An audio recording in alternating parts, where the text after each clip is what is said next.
this is about dance. It's called the invisible dance because from my point of view, 2/3 of the dancing goes on in our feeling and our minds and our imagination, and 1/3 is what you see. So if you're in a wheelchair or you can't move at all, the 2/3 of the dance is still available to you. Some guests were shabby, others tailored, some business grey, others hippie chic, pearls or tattoos, high heels or sports shoes. A kind of defensive giggle was circulating as we waited for the free sampler. We were all asked to slip jackets off and then stand for the invisible dance. Nobody responded. And that should have been that. Just one couple divested themselves of coats. Were they plants? But like a Mexican wave, we all started to do likewise. That was when darkness cloaked us and I saw an opportunity to back out. I could slip away wrapped in shadows and nobody would ever know or care. And that should have been that. But serpentine music slinked in to hypnotize me and slowly coiled itself around my legs. When it released me, I was lost. My foot was already tapping, treacherous hips were swaying, and figments of candle flame were dancing on my retina. The invisible dance caught me in its firm embrace and spun me around, stealing my inhibitions, binding me, the willing sacrifice, in a web of wonders. Now, when I hear certain music, there is no negotiation. That is that. The invisible dance arises and my body must follow. The next one is a more somber poem, and it was actually written not long ago. It was written in July. It's called Splinter. Before I start, you've probably had this experience of a splinter that's so small that you're not even sure if it's still there or not. You only know if it keeps bothering you a week or two later. Anyway, that was the starting point for this poem. In my little finger, buried deep, is a splinter. I hardly noticed it at first, but it twinges. It feels strange, and the skin is not healing over it. I try prizing it out with a needle and make myself bleed. This produces more pain than the splinter. So I leave it a while, ignore it. But it twinges, feels strange, and the skin will not heal. In my mind is a splinter. I hardly noticed it at first, but it twinges. It feels strange. It wakes me in the dark. I try to uproot it only to feel ashamed. So I place my thoughts elsewhere, but it twinges, and I find myself awake, eyes wide, searching the darkness. Outside, there is a splinter, a thorn so long it pierces earth, sea, and sky, a thundercloud bursting with bitterness. I glance up and feel helpless, hopeless, heart hammering, frustration with myself, with all of you. Why did we just leave it there? Who, when, where, how did it grow so large?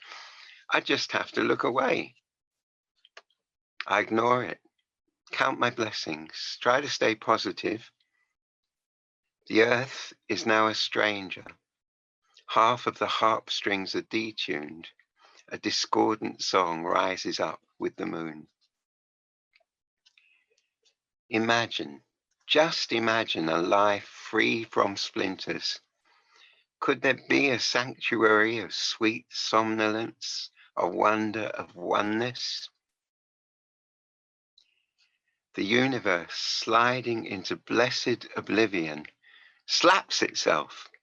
Shock waves ripple into tidal waves, an endless ocean of motion and emotion, cycles, seasons, madness and reasons, a symphony of cacophony in starbursts, the splintery splendor of life. Ex-smotherer, that's referring to me. Cleo's core is molten. She springs aboard, immediately leaves, and returns, testing her freedom. Cleo's core is molten. I am learning to hold without clutching, to caress without smothering. Cleo's core is molten, and seeing her, I recognize myself. So I've got one that I've made just 2 short films in my life based on my songs, and one of the songs was about refugee children. I'm very pleased. It was kind of an example of what we were talking about. It was used for fundraising. It raised a lot of funds for refugees, both in England and in Greece. But some years before that, I wrote this poem. It's called Yearning. Yearning for the homeland we lost, for a family that was shattered and scattered, for the way we lived, loved, sang, danced, quarreled, held grudges, and were reconciled, for the meal we still taste in dreams. At heart, it's a tearing a branch from root, the bitterness of not being whole. Life's shards longing to fuse in an endless sunburst. So I'm gonna go a bit light-hearted now, because I just think balance is always good. And one of the great things about the arts is not only that we can contribute to social problems to help alleviate suffering, but we can lighten our own spirit when we need it, and that is often needed. So I also wrote this poem fairly recently for the other Seeker poetry thing, because I knew that one of my old school friends was joining me, and he loves to make puns. So I wrote this poem to amuse him, and it's called Fully Grown. Fully grown, when you're fully grown. So there's a little action that we do. We put our hand to the head. Can you do that, please? I mean, you really, people, put your hand to your head, shake your head, and groan in your loudest groan. Whoa. Oh, well, some of you are brave. And I invite you to do it when the poem ends. It's only a short poem. When you're young, you never pun, yet wordplay happens every day. Then life starts to weigh you down. You frown. Please send a fool around with a tricorn, just a jester. Corny humor, titter-tester. He who hee-haws, roars and guffaws. Juggle, clap, sing, joints collapsing. When you're peeved and need to vent, what you need is punishment.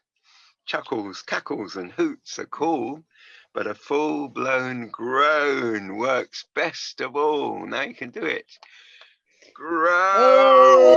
Oh.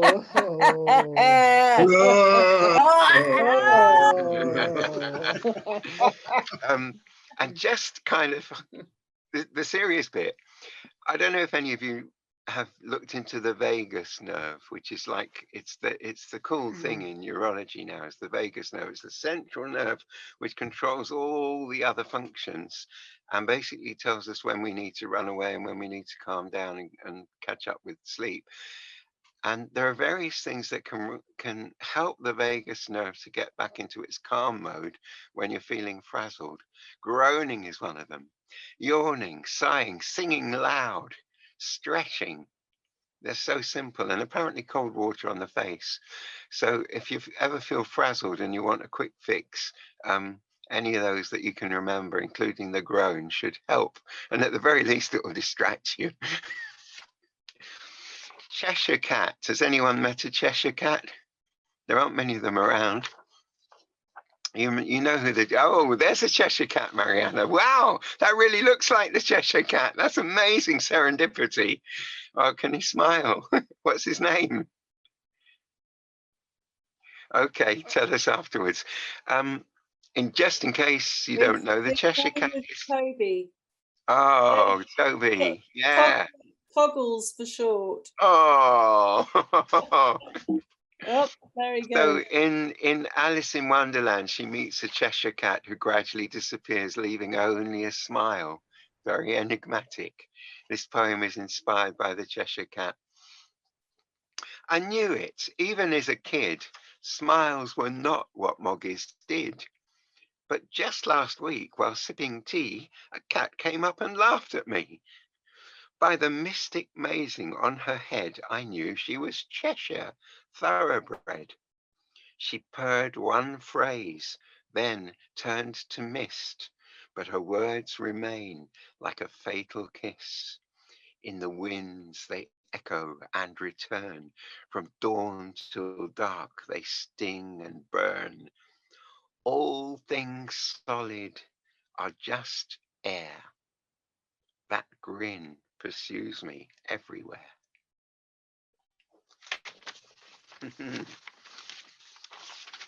Yeah, that was supposed to be light-hearted. It got a bit spooky, didn't it? Have I got a light-hearted summer? Oh, here's a sweet cat poem. This is called Summer Days, but days is spelled D-A-Z-E. Summer Days. The sun, overheated, swoons on a fluffy pillow cloud. Dandelion spores confetti the overgrown lawn. Cleo's tail tip swings, lazy as a hammock. Blooms, magenta and plum, sketch smiles on the wall's lined face. Half hidden on her flower bed, Cleo's dreams stretch the languid summer days.